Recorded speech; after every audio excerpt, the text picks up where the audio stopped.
Baik pemirsa, untuk lebih jelasnya apa itu BNSP, mari kita ikuti penjelasan dari Bapak Najib selaku anggota dari BNSP yang akan menjelaskan tentang lisensi BNSP. Mari kita simak. Ya, kami ini dari BNSP, saya Muhammad Najib. Ya, sekarang saya bertindak sebagai ketua tim untuk penyaksian uji kompetensi di PLN ini.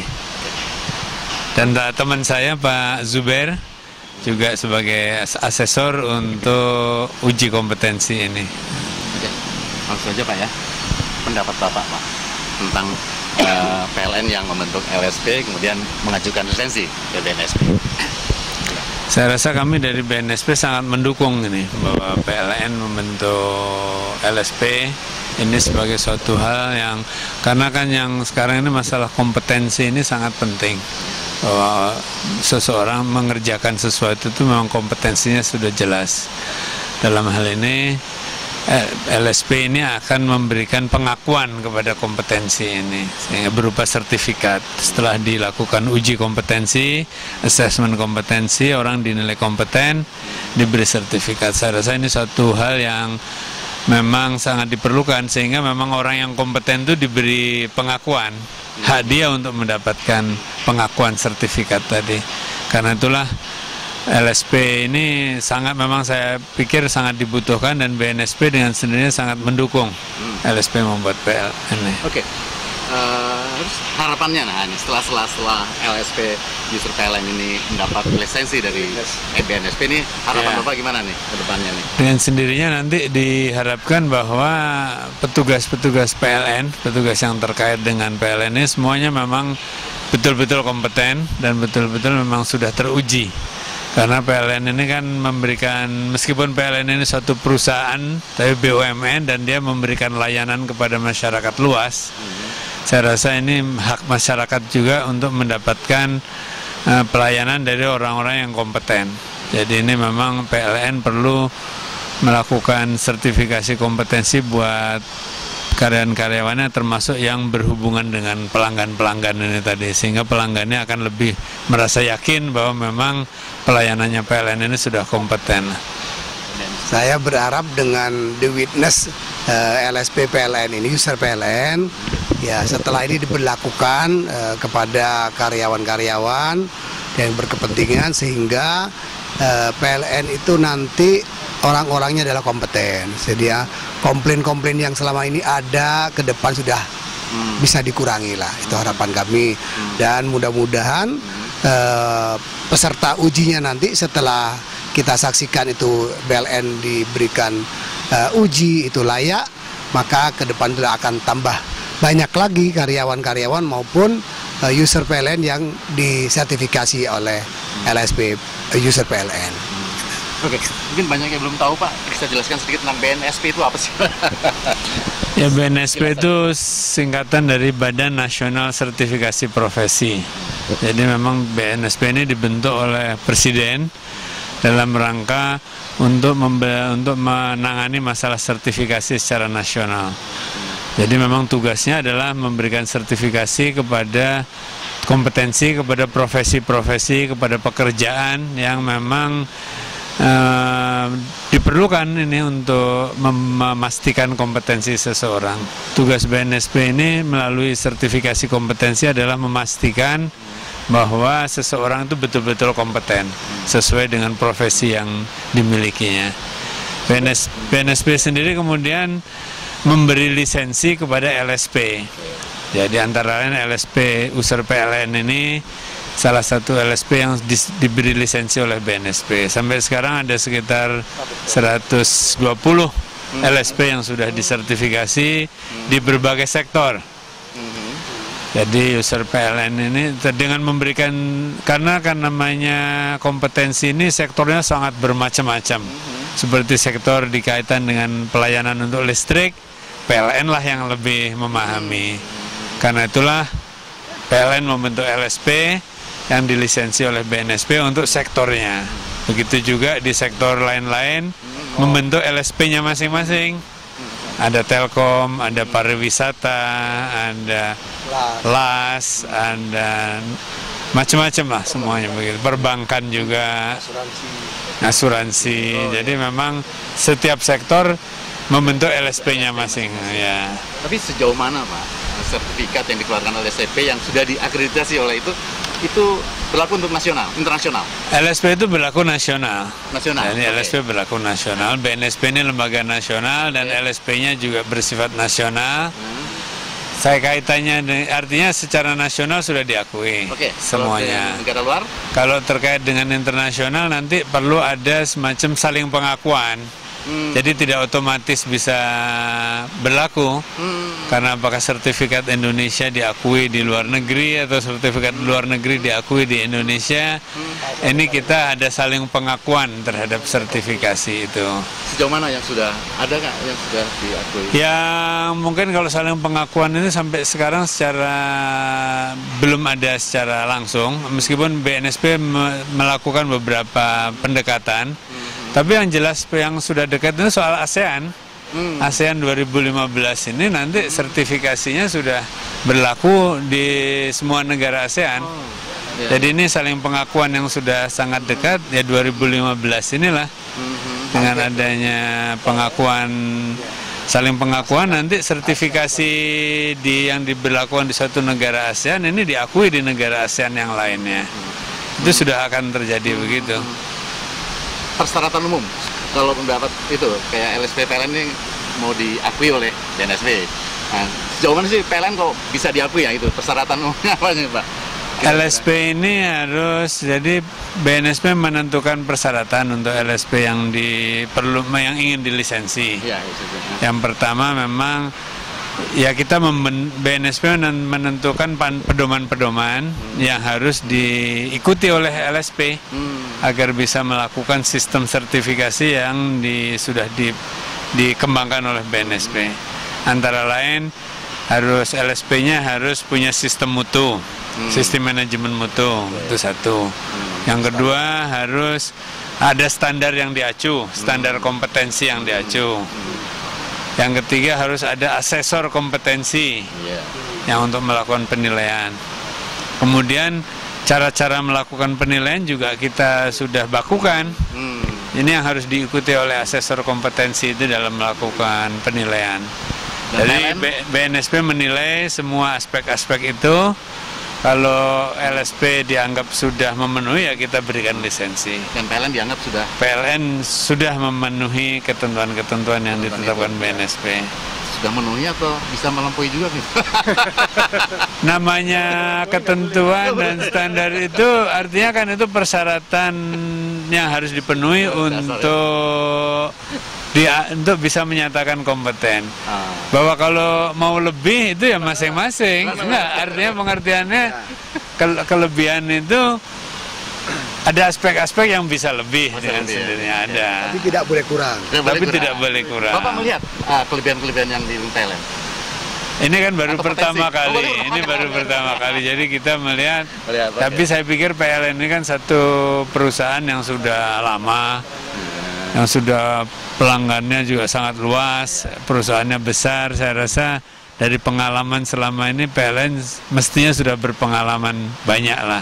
Jadi saya rasa PLN semestinya tidak ada masalah untuk memenuhi persyaratan-persyaratan BNSP ini.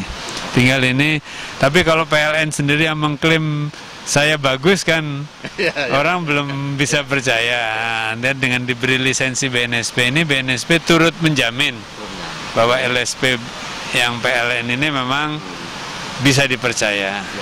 Itu yang mungkin orang perlu melihat bahwa dengan lisensi BNSP ini ada pihak lain yang turut menjamin keterpercayaan dari sistem sertifikasi kompetensi ini. Ada yang mau disampaikan lain, Pak? Ya, harapan kami kepada LSP user PLN ini bukan hanya saat ini saja, pada saat witness, ke depan pada saat perpanjangan atau perluasan dan sebagainya itu harus makin kompeten dan asesinya itu akan lebih banyak, sehingga semakin banyak yang disertifikasi maka PLN ini akan teruji lah begitu. Itu harapan kami. Terima kasih. Oke, terima kasih Pak ya. Baik, pemirsa, itu tadi penjelasan yang cukup singkat dari Ketua BNSP Pak Najib. Selanjutnya kita langsung ketemu dengan Ketua LSP User PLN. Mari dengan Pak Badrul Mustafa. Terima kasih Pak. Jadi hari ini sedang ada witness uji kompetensi dari BNSP.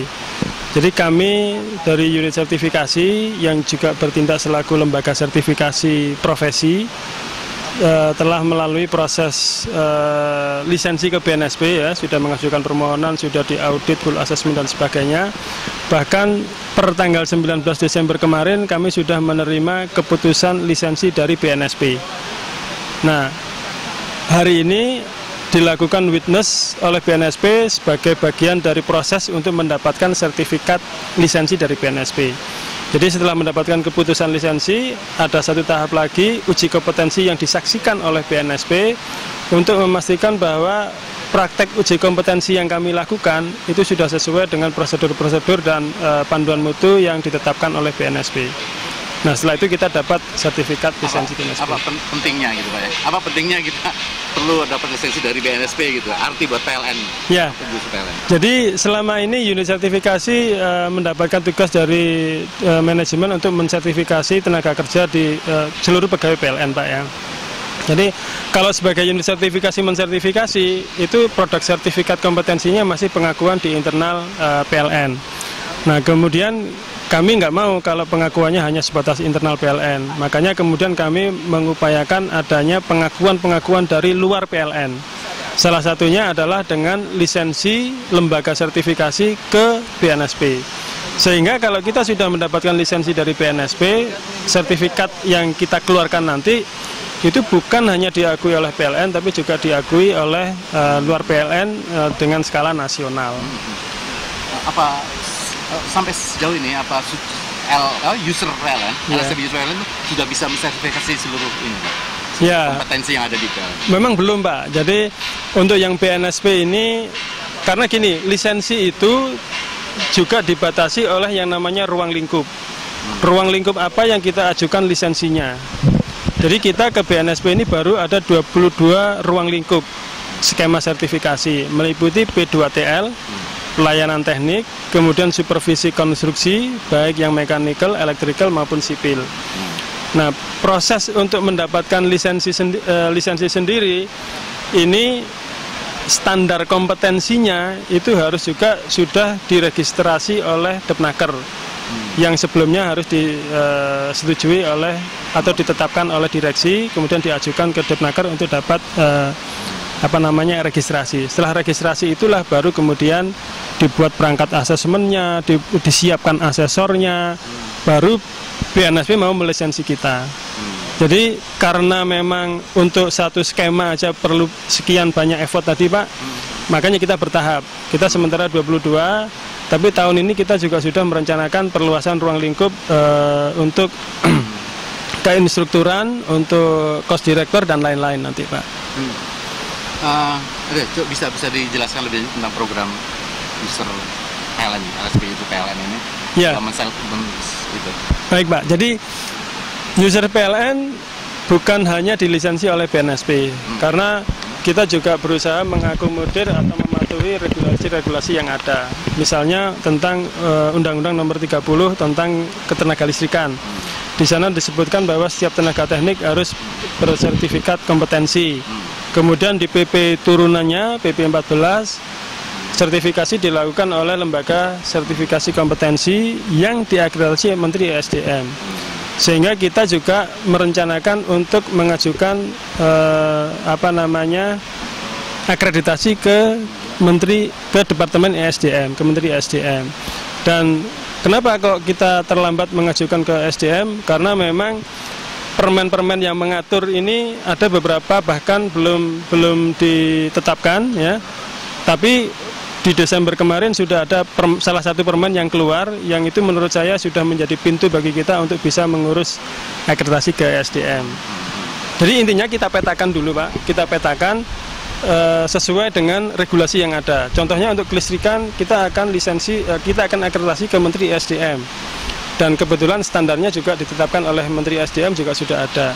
Kemudian untuk standar kompetensi yang belum ada dan untuk non teknik ketenaga listrikan itu kita akan identifikasi standarnya di SKKNI. SKKNI itu Standar Kompetensi Kerja Nasional Indonesia yang ditetapkan oleh Depnaker. Kalau di situ ada, kita gunakan SKKNI. Kalau di situ tidak ada, kita akan membuat sendiri standar kompetensi. Yang standar kompetensi ini nanti ditetapkan dulu oleh direksi. Setelah ditetapkan direksi, baru diajukan registrasinya ke Depnaker. Setelah di Depnaker diregister, standar kita tadi itu menjadi standar khusus, baru bisa kita ajukan perluasannya ke BNSP. Demikian. Kemudian kita sebagai lembaga sertifikasi juga sudah diakreditasi oleh KAN, Komite Akreditasi Nasional, untuk ruang lingkup operasi pemeliharaan distribusi. Dan sesuai dengan ruang lingkupnya KAN, kita tahun ini juga akan memperluas ruang lingkup untuk uji kualitas batubara. Seperti gitu, Pak. Seperti itu. Ya. Oke. Seperti kita ketahui, Pak ya, kalau PLN ini berdasarkan manajemen SDM berbasis kompetensi. Betul. Sebetulnya yang paling berkepentingan itu siapa, Pak? Perusahaan atau pegawainya yang harus ngotot ini bersertifikat kompetensi gitu ya. Jadi semua dua-duanya berkepentingan, Pak. Dari sisi perusahaan berkepentingan bahwa tenaga kerjanya harus dipastikan kompeten agar supaya produk dari pekerjaan tenaga kerjanya itu performanya bagus. Bahkan kalau dikaitkan dengan kecelakaan kerjanya juga bisa menurun. Artinya PLN sebagai perusahaan berkepentingan memastikan tenaga kerjanya kompeten supaya performan dari hasil pekerjaan pegawai ini itu menjadi bagus.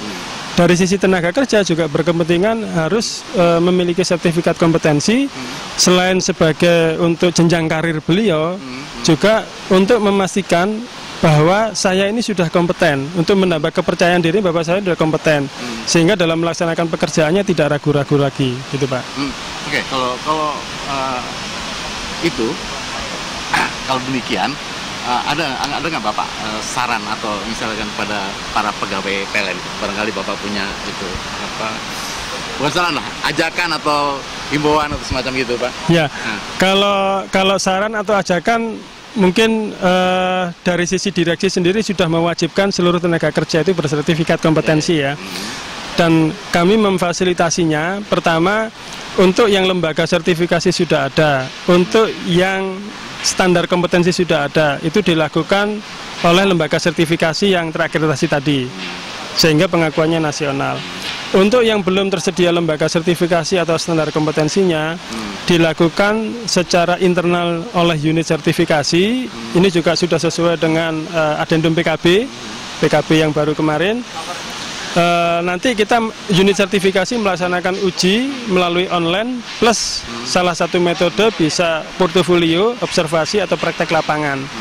Tapi yang kedua ini yang dilakukan oleh unit sertifikasi, sertifikatnya pengakuannya hanya sebatas internal perusahaan PLN. Seberapa ini sih Pak dikasih kesempatan, misalkan seorang pegawai, saya diuji kompetensi tidak lulus, berapa kali ada kesempatan untuk itu? Jadi secara ketentuan sebenarnya nggak ada, Pak.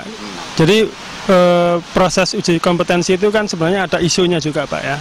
Ada ISO 17024 yang terbaru tahun 2012. Secara ketentuan di ISO maupun pedoman BNSP maupun pedoman KAN dan lain-lain tidak ada batasan waktunya, Pak. Setelah nggak lulus sekian, kapan lagi harus ikut uji kompetensi. Tetapi di PLN ini kan uji kompetensi ini kan anggarannya dari perusahaan, Pak ya, bukan dari individu, sehingga harus ada pemerataan, pembatasan, sehingga kita sih menetapkan kebijakannya mereka itu diberi kesempatan di semester berikutnya kalau sekarang belum kompeten. Pertama karena anggaran, yang kedua orang yang diuji pertama belum kompeten diberi kesempatan untuk menambah kekurangannya tadi sesuai dengan feedback dari asesor. Jadi kalau kekurangannya itu pengetahuan, berarti ya orang ini perlu ikut diklat dulu. Kalau kekurangannya itu keterampilan, maka atasannya perlu memberi coaching dulu terhadap mereka, memberi penugasan lagi kepada yang bersangkutan. Kalau dirasa sudah kompeten, baru diikutkan lagi uji kompetensi di semester berikutnya. Jadi Gitu, Pak. inisiatif boleh nggak dari pegawai? Saya minta diuji nih. Nah, gitu. Inisiatif boleh dari pegawai, tetapi kan harus terdokumentasi di pengelola SDM unitnya. Jadi pegawai mendaftarnya ke SDM unitnya dulu, baru nanti SDM unit mendaftarnya ke unit sertifikasi. Oke, saya kira itu cukup. Ya, Mas, jadi mungkin terus- perlu saya tambahi lagi gimana, coba? bahwa pada saat karena kita ini sudah dilisensi, sudah diakreditasi, maka prosedur-prosedur itu kan harus dipenuhi secara penuh, Pak, ya, tidak boleh ada kurang. Dan kita pun juga setiap tahun akan disurveillance oleh lembaga lisensi oleh BNSP. Kalau ada kekurangan-kekurangan, itu bisa jadi temuan, bahkan dampak terburuknya lisensi bisa dicabut. Nah, di dalam proses uji kompetensi, contohnya di pendaftaran. Di pendaftaran itu harus dilampirkan bukti-bukti, misalnya kalau diminta persyaratan bukti pendidikan formal, SLTA misalnya, maka harus juga dilampirkan hard copy dari ijazah SLTA-nya. Pengalaman berupa penugasan maupun jabatan gitu ya, yang terkait dengan apa yang akan diujikan itu juga harus dilampirkan. Sertifikat diklat juga harus dilampirkan. Jadi memang kalau dibandingkan dengan sebelum-sebelumnya mungkin cukup secara tabel aja, tapi kalau sekarang nggak boleh, Pak. Harus fisiknya dilampirkan pada saat permohonan. Nah. Kalau saya sudah punya sertifikat nih, bisa Ya. nggak dicabut? Bisa. Jadi gini, sertifikat sendiri berlakunya 3 tahun. Kemudian setiap tahun juga akan dilakukan surveillance untuk memastikan pemegang sertifikat masih kompeten. Untuk memastikan pemegang sertifikat kompeten. Itu ada metodenya nanti, mungkin dengan portofolio dan lain-lain. Setiap tahun akan kita evaluasi lagi. Kemudian juga ada mekanisme pembekuan dan pencabutan sertifikat. Manakala si pemegang sertifikat melanggar kode etik profesi. Jadi setiap teman-teman yang ikut uji kompetensi ini di awal sudah tanda tangan juga kode etik profesi, bahwa nanti setelah saya memegang sertifikat ini saya akan seperti ini, seperti ini, seperti ini. Pada saat itu dilanggar dan ada laporan keluhan ke kami, itu bisa menjadi poin untuk membekukan bahkan sampai mencabut sertifikat. Yang kedua, kalau ada keluhan dari pengguna tenaga kerja yang bersertifikat tadi, ternyata performanya sudah menurun, terjadi kecelakaan kerja misalnya. Nah, seperti gitu kita akan menurunkan tim untuk melakukan pemeriksaan lapangan, dan kalau memang kondisinya seperti itu, sertifikat bisa tahap awal mungkin dibekukan dulu, dia harus memperbaiki performanya. Kalau ternyata kesempatan memperbaiki performa tidak juga bisa dia lakukan, baru sertifikat dicabut. Atau Ya. contoh kasusnya ya, Pak. Kalau kita sudah punya sertifikat P2TL sekarang ini, Ya. nah, terus kita ada main dalam tanda petik uang, misalnya gitu. Ya, itu termasuk pelanggaran kode etik, Pak. Pelanggaran budaya. Dan itu sertifikat bisa dibekukan dan dicabut. Tapi hard kompetensinya tetap dong sebetulnya. Saya mau, enggak ya? Betul. Jadi kompetensi di sini apalagi P2TL. P2TL kan yang kita uji bukan hanya bukan hanya tekniknya saja, tapi juga masalah legalnya, administrasinya, komunikasi itu kita ujikan semua. Dan yang lebih penting lagi, yang bersangkutan sudah tanda tangan kode etik, Pak. Oh, ada kode etik itu ya. Ada kode etik itu. Oke, saya kira ya cukup ngerti lah saya. Ada yang mau tambah lagi? Ya, saya kira cukup seperti gitu dulu, Pak. Oke. Terima kasih, Pak. Terima kasih, Pak. Baik, untuk lebih jelasnya lagi, mari kita wawancara peserta dari uji P2TL sekarang ini.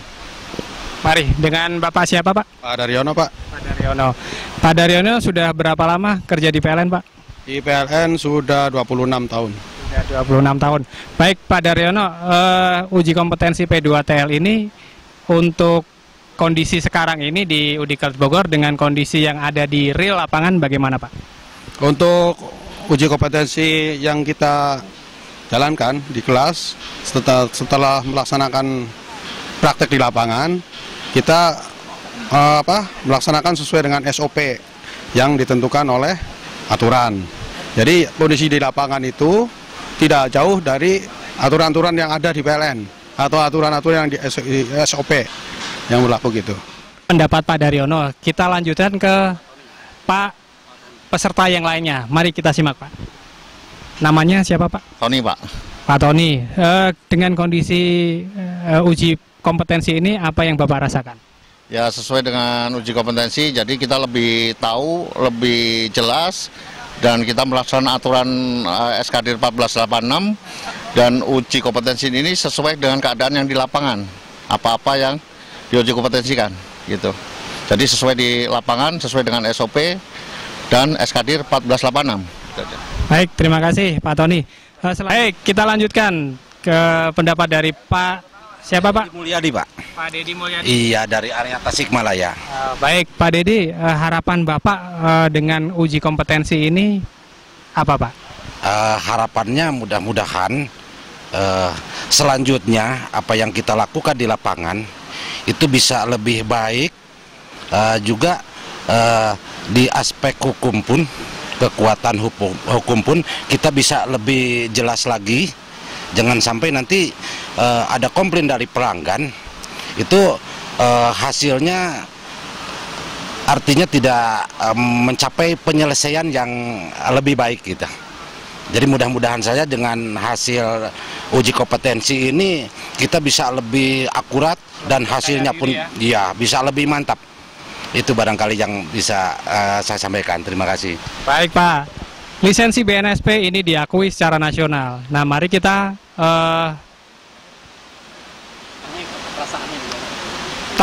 mari kita tanya kalau peserta ini mendapatkan lisensi nasional. Dengan Pak siapa Pak? Saya Dedi Erwandi Pak, dari kantor distribusi P2TI ya Pak. Baik Pak Dedi, ini kan BNSP, kita dapat lisensi nanti kalau Bapak lulus uji sertifikasi ini berlisensi nasional dari BNSP. Perasaan Bapak gimana Pak? Waduh, saya sangat bangga sekali Pak nih, dan terima kasih kepada BNSP yang telah menyaksikan dan menyelenggarakan uji kompetensi ini Pak. Berarti secara tidak langsung kami sudah diakui mempunyai sertifikat nasional Pak dari BNSP. Terima kasih BNSP. Itulah beberapa komentar dari peserta uji kompetensi P2TL. Terima kasih.